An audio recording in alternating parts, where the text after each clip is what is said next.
Dubbed as Asia's rising economy, a bustling metropolis where modernity and tradition coalesce with numerous tourist destination sites, the Philippines is home to this year's 50th founding anniversary of the Association of the Southeast Asian Nations and chair to the 30th and 31st ASEAN Summits. But what does it mean for the ordinary Filipinos? We lay down the facts on all there is to know to understand what's at stake. ASEAN na tayo.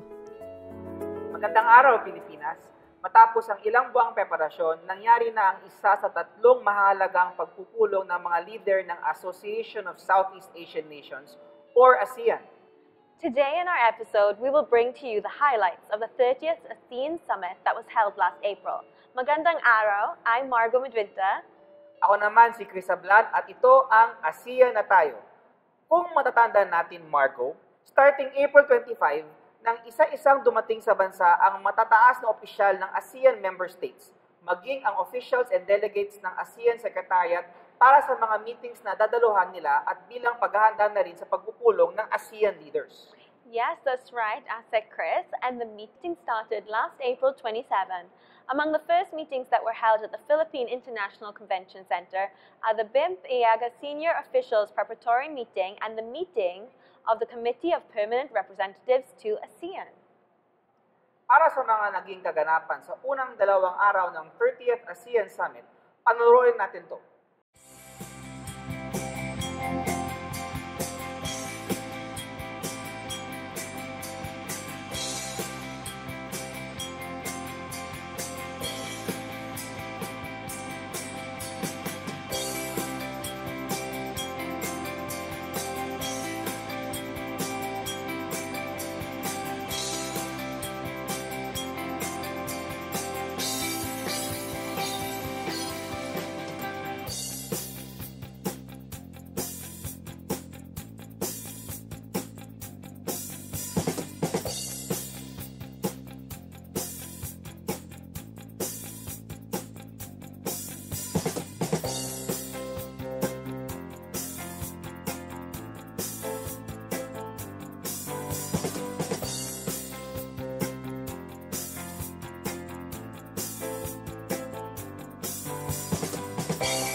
Last April 28 naman, isa sa mahalagang meetings na ginanap ang 14th Leadership Forum na dinuluhan ni President Rodrigo Roa Duterte. He served as the keynote speaker during the event where he highlighted the participation of the citizenry and in the key in government and in building a strong nation. Ang forum na yan ay dinaluhan ng ASEAN Economic Ministers, business leaders at iba pa mula sa business sector. At ang tema ay Advancing Partnerships Prospering Together in a New World Economy. So let's take a look at this for more of the happenings last April 28th.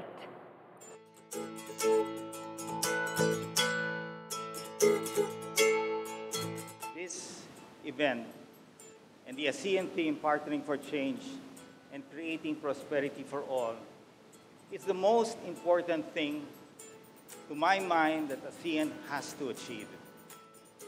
Many of you here, within the ASEAN Business Advisory Council, all the chambers who have been very supportive of the private sector initiative of really changing the lives of Filipino people.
Thank you.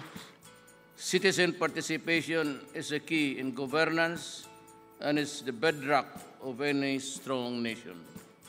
In the Philippines, we encourage our peoples to contribute in setting national programs and directions. In my administration, citizen feedback is essential to ensure that the wheels of government work and work well for our people.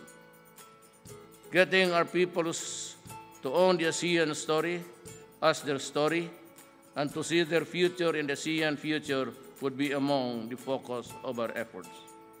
We need to cultivate their sense of ownership by putting ASEAN in their consciousness, let them feel that they are a part of efforts to achieve common aspirations. This way, we can truly turn ASEAN into an effective model for regional integration. Thank you, President Rodrigo Roa Duterte, for gracing the 14th ASEAN Leadership Forum. Noong April 29, ginanap ang mga pagpupulong ng ASEAN leaders sa pangunguna, of course, ni President Duterte. During the opening ceremony, the President welcomed all the 9 leaders and acknowledged the collective achievements and developments of the ASEAN community throughout the association's 50 years of establishment. Isa rin sa highlights ang paglagda sa ASEAN Declaration on the Role of the Civil Service as a catalyst for achieving the ASEAN Community Vision 2025. Binibigyang halaga sa deklarasyon na ito ang mahalagang kontribusyon ng civil service sa pagkamit ng pangmatagalang kaunlaran ng bawat miyembrong bansa ng ASEAN. The declaration also envisions the raising of professional standards and the capabilities of civil servants, as well as the protection of their welfare. Meanwhile, here are the highlights of the meetings last April 29.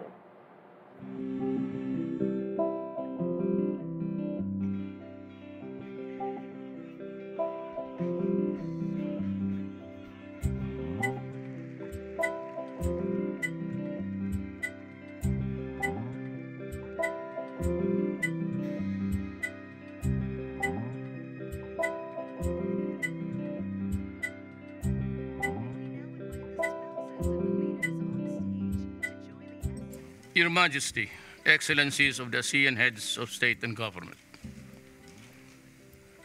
the Secretary General, distinguished guests, ladies and gentlemen, I open the plenary meeting of the 30th ASEAN Summit. It is with great pleasure and honor to warmly welcome you all to Manila. Guided by our chairmanship theme, Partnering for Change, Engaging the World, we gather today with the desire to move forward together, dedicated in our work towards genuine transformation. that will benefit all our people. Our work, however, is far from complete. Faced with greater challenge and expectations, we are full of hope that we will rise to the occasion and emerge politically and economically stronger.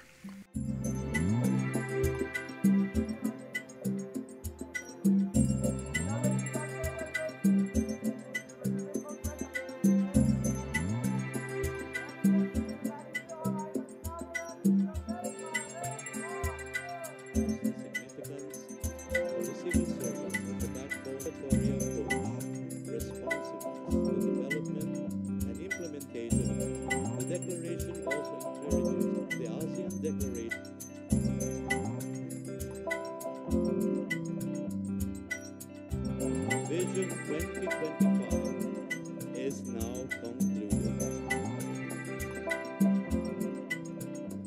May we request the guests to remain in their seats as a leader.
And their development should member countries facilitate supply and value chains that integrate. We must take action.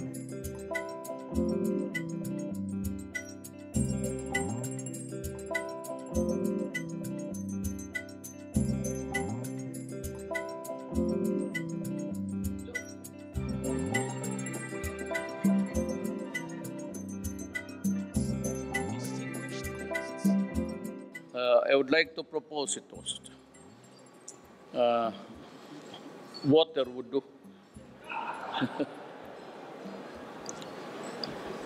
To the unity, centrality, solidarity, and continued success of ASEAN, to peace and stability in the region and continued growth of our economies, to the enduring friendship between our nations, and to the positive change in the lives of our people.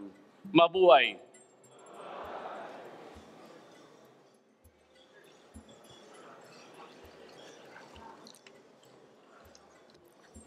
Bukod sa pagbisita rito para dumalo sa ASEAN Summit, nagsagawa rin ng state visit sina Sultan Haji Hassanal Bolkiah ng Brunei Darussalam at President Joko Widodo ng Indonesia. Sa Malacanang Palace, ginanap ang activities kaugnay ng kanilang pagbisita at doon din nag-host si President Duterte ng state dinner para sa dalawang leader. Aside from that, President Duterte and President Widodo visited Davao City last April 30 for the launching of the Davao General Santos Bitong roll-on, roll-off shipping services at the Kudos Port in Barangay Sasa. The project is under ASEAN Blueprint 2025, which is the master plan on the ASEAN connectivity and the BIMP-IEGA Visions 2025. Ang RORO project na ito ay inaasaha magbibigay ng mas mabilis at mas murang daan para sa palitan ng mga kalakal sa key cities ng BIMP-IEGA. Nais din ng proyektong patatagin ang economic activities lalo sa pagitan ng Mindanao at northern provinces ng Indonesia. Samantala, kasama rin sa hosting ng Pilipinas ng ASEAN Summit ang paghahanda ng facilities hindi lamang para sa mga leader at delegado, kundi pati na rin sa covering media. Ang Presidential Communications Operations Office or PCOO ay nagtayo ng International Media Center at nagbigay ng iba pang services sa media. And joining us today is Undersecretary Noel Puyat to share with us the role of the PCOO during the 30th ASEAN Summit. Magandang araw, Sec Puyat. Good afternoon, Marco. Good afternoon, Chris. Good afternoon po. Yusek Puyat, may I ask, what is your assessment of the recently concluded 30th ASEAN Summit? For me, Chris, personally, the summit was a success. It was a success. We heard no complaints from all our ASEAN member states. We were able to extend our courtesies to all the leaders and all their support staff and other delegates. What did the PCOO do for the ASEAN Summit last April? Last April, the PCOO was the chairman of the Media Affairs and Strategic Communications Committee. This is just one of 6 parts of the National Organizing Council, which is in charge of the ASEAN 2017. So basically, we had to install the International Media Center, the International Broadcast Center, and other facilities for local and foreign media. Oh, and can you also explain more about the International Media Center and how it was affected in social media? Of course, Margot. The International Media Center was set up at the Conrad Hotel here in Pasay. It's a center of where all the meetings were held. We were able to establish 60 booths for 60 media entities. We also had a social media lounge. We also had a large press briefing area, which had services for media. We also had stand-up booths inside and outside the hotel. We had satellite service, etc. So we were able to give a live feed from NAES 1, 2, 3, and 4, PICC, or Coconut Palace. Wherever the ASEAN event would be scheduled for that hour, we'd be able to give a live feed internationally. Yusek Noel, the International Media Center, by the name itself, it's international. Was it limited to international media, or was it available for local media? Basically, we had around 1,400 registrants, of which I believe 450 were foreign media, and about 100 were part of FOCAP. FOCAP meaning the local media? The local foreign media.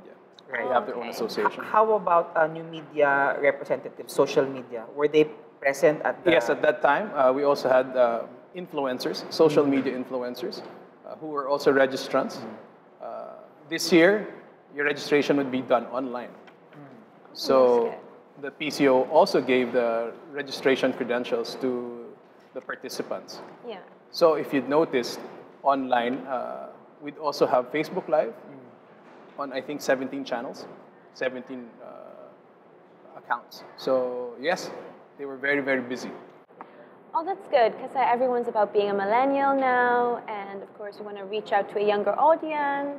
And the Philippines is great in social media. Actually, Margot, the Philippines took another step forward. Wow. We actually introduced the ASEAN 50 application. It was bundled with a Android phone. I don't know if you can focus. It has content for ASEAN 50, wherein you have videos, photos, speeches, transcripts, so that everyone can download and that media can access at any given time. This application will be downloadable by August during the 50th Summit. I see. On other Android devices. And what about iPhone? I'm an iPhone. We're working on that. We're working on the iOS, but yeah. Basically this gives easier access for media. That's true. So it will be launched. This was developed by the Philippines. It will be launched in August, you said? Yes, it was given as a beta version last April, but in August will be the full version. That's amazing. It's like a library of everything about ASEAN in one app. And the beauty about it is it can be used by the next chairman. Good. Yeah. It won't be just for 2017. Yes. It's a continuing product which can be shared by all the 10 ASEAN member states. Yes. So when the Philippines hands over the chairmanship to Singapore, the Singapore chair can use the application. As well. That's correct. Keeps everyone better connected too. So it's great. Thanks. Ang nagdaang 30th ASEAN Summit ay isa lamang sa 3 mahahalagang pagpupulong ng ASEAN leaders. Ang susunod nilang meeting ay magaganap ngayon Agosto, kung kailan ipagdiriwang ang 50th founding anniversary ng ASEAN. Ano-ano ang mga inaasahan natin mangyayari sa event na yan? Yusek Noel, what do we have to look forward to sa August? Well, in August, I hope we'll have an equally successful or even better hosting. We will have the foreign ministers meeting back-to-back with an ARF. So we expect maybe 28 or 30 foreign ministers to come And once their summit ends on the 7th, on the 8th will be the 50th anniversary of ASEAN. So it will be a big event. Yusek Noel, anong pinagkaiba ng April Summit sa August Summit? So yung sa April Summit, 10 lang po sila, the 10 ASEAN members. And then in August, you have more countries coming in? Well, basically in April, yes, we had the 10 ASEAN member states, or the AMS. In August, we expect 30 different foreign ministers, and hopefully again the 10 heads of state or heads of government. So it will be, we'll be hosting at least 40 big VIP delegates. That's good. Everything's expanding and improving. Yes. So it's really a good So thing that's for the good. Philippines. We have a bigger event this coming August. Yes. We're all excited for that. Maraming Yes. salamat po, Yusek Noel. Thank you, Chris. Yes, thank you so much, Yusek Puyat, for joining us and sharing with us some of your own experiences. And of course, before we wrap up, would you like anything to say more about the show? Well, I'd like to thank you, Aw. Margo and Chris, for inviting me and trying to share the deliverables of PCOO. Being just one of the large government giving ASEAN and hosting ASEAN 2017. Hopefully, our deliverables today will become accessible to all Filipinos and other 9 member states. Yeah. Thank you. Thank you very much to our guest for today, PCOO Undersecretary Noel Puyat. Maraming salamat din sa lahat ng ating manonood. And for more information on the Philippine hosting of ASEAN, you can visit ASEAN2017.ph. And for more updates, you can follow us in all social media accounts. That's on the Presidential Communications Office and Radio Television Malacanang Facebook pages. You can also view our episodes in our YouTube channel, RTV Malacanang, and in our website, rtvm.gov.ph. See you again in our next episode. I'm Margo Medwinter. And by the way, Margo, ang ating Presidential Communications Facebook page ay umabot na ng 1 million followers. Wow, that's From fantastic. 10,000 followers last July when we took over. So congratulations po In sa less PCOO. than 1 year. Yes. That's fantastic. Anyway, and I'm Chris Ablan. Magkita-kita po tayo ulit next month dito lang sa ASEAN na tayo. Thank you very much.